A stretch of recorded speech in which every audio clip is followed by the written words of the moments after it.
right-clicking inside of the selection, and pressing deselect. Be aware that with any of the tools, as well as the options bar on the top changing, also the contextual menu when you right-click changes. So when I have the Move tool selected, it allows me to select any layer when I right-click. When I have the Marquee tool selected, I select something out. It has a bunch of other options. So far we've covered deselect and select inverse, and don't expect me to cover anything else for a little while. All right, let's just do that one more time to drill in the point. All right, we have our template layer up here, so it looks like we want an image down there. All right, so I'm just going to select on this sand dune, and oops, I accidentally selected on the text layer. The reason for that is because the Move tool is on auto select, which we don't want right now. We just want to be able to click on the sand dune and move it around. See what had happened, just to repeat this mistake, as this is more about showing you all of the mistakes you'll make than all of the tools you'll use, because let's face it, that's where you really get hung up, doing a mistake and having no idea what happened. All right, so on auto select, I tried to click the sand dune, but because I was over the text layer, it selected the text layer. If I had been just over the sand dune, it would have hit the sand dune. So I'm going to transform this, and this time I'm not going to go into the edit transform. I feel I've done that enough, you know it, so I'm just going to hit Control-T, and that transforms it. And you'll notice holding Shift, if you want it to go from the center, you can hit Shift-Alt. Really not a beginner trick right there, but hey, you know, whatever. I'll just throw a bunch of things your way, and what you absorb, and what you don't, you'll get on the second watching. I assume everyone's going to watch these at least, 7 or 8 times just to get the full force of everything that I'm teaching. There's just so much to learn. All right, go to the Marquee tool, select what I want. I'm going to invert this selection, and instead of using the Eraser tool, which took forever, I'm just going to press Delete, and that just deletes everything that's inside of the selection. Know that you can do other things with this. So if, for instance, you wanted this flower to be in 2 different places, you can use the Move tool, and because only this area is selected, it will only move that part of the flower. And so now, just going to deselect this right here. Deselect. So now you have 2 different flowers, 2 different images from one single place. So if we wanted something to go in between the flowers, we could. And of course, if we want to move them individually now, well, unfortunately, that's not happening. And the reason for that is because they're both on the same layer. In order to move different images individually, they need to be on a different layer. So if you have 2 images like this on the same layer and you want to move them separately, well, one thing you can do is you can select out only part of the image and then move it separately. So you'll notice this is just moving separately now. But that's a very temporary solution. The better way to do it is to cut this out, Edit, Cut, or Control-X, and then paste it back into where you want. So just going to paste it in, and look at the layers palette right now. It pastes it in on a new layer. So now you can move both of these around separately. In this example, I think something even more practical you might want to do is, say, combine this flower back together. Because right now, even though it looks like it's back together, it's not. If I were to try and move this whole image together, it wouldn't work because it's on 2 separate layers. So I'm just going to turn off this text layer, zoom in a little bit, and get it so these align pretty nicely. Let's see, just looking at it right here. I'm going to use my little arrow keys to nudge this around. So just clicking on the arrow keys and they nudge it around as I want. These are aligned pretty nicely. I think that's perfect, and perfection is what I strive for.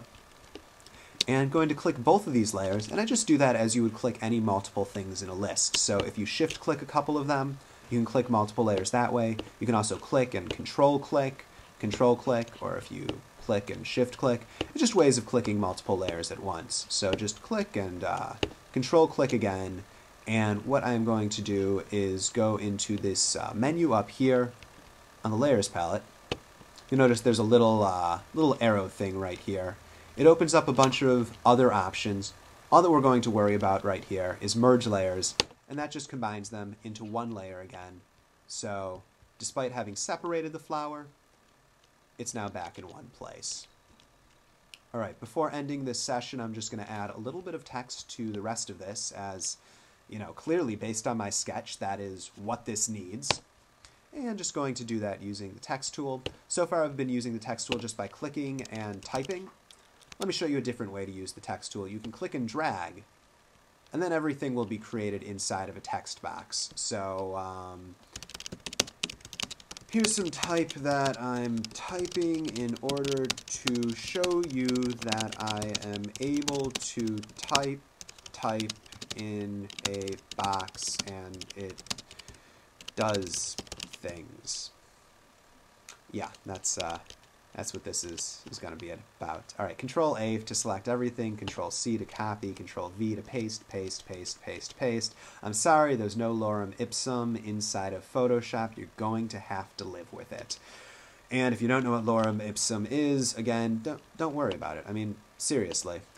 In fact, if you're an InDesign user, know that using text box, not exactly the most advanced thing compared to After Effects. In order to make it so it goes around this one image here, you actually just need to create a bunch of spaces and, you know, maybe press Tab, maybe press space, and make it go down. So just going to the next lines and, you know, pressing Enter here, Tab a couple of times, and having it shape around here. All right, so I'm going to do that just one or two more times. There we go. There we go. I think you get the idea of how I'm doing this. It's very rudimentary and makes me want to spend more time with InDesign, as I mostly do things in Photoshop. All right, so here we have it conform around this pretty nicely. You'll notice that the type is in back of this image over here. I'm just going to, here we go. I'm just going to move this above both of them. I'm going to delete this layer right here. I don't want this to actually go around this. Instead, I'm just going to bring the opacity down so it goes in the background. And in fact, increase its size a little bit, just using Control T instead of going to Edit Transform. Just have it so it fills it up right here. Fills up the entire bottom of the image like that. Bring the opacity down a little bit more. And I don't know, maybe go back into the text box. I just have the text tool selected. Make this one part bold italic. Make this one part in a different font. There we go. Perfect. That's exactly what I wanted to do. This is the perfect flyer. I am just so impressed with what we've accomplished. All right, so what we've covered here, we've covered the marquee tool. We talked about the move tool. We went over the transform tool in nauseum, which edit, transform, there's some more of that nauseum. Talked about the text tool and talked about the eraser tool. What we'll be doing next is talking about how to make solids, how to do gradients, and how to really use the text tool, as what I've shown you so far is a pathetic attempt at using this text tool. All right.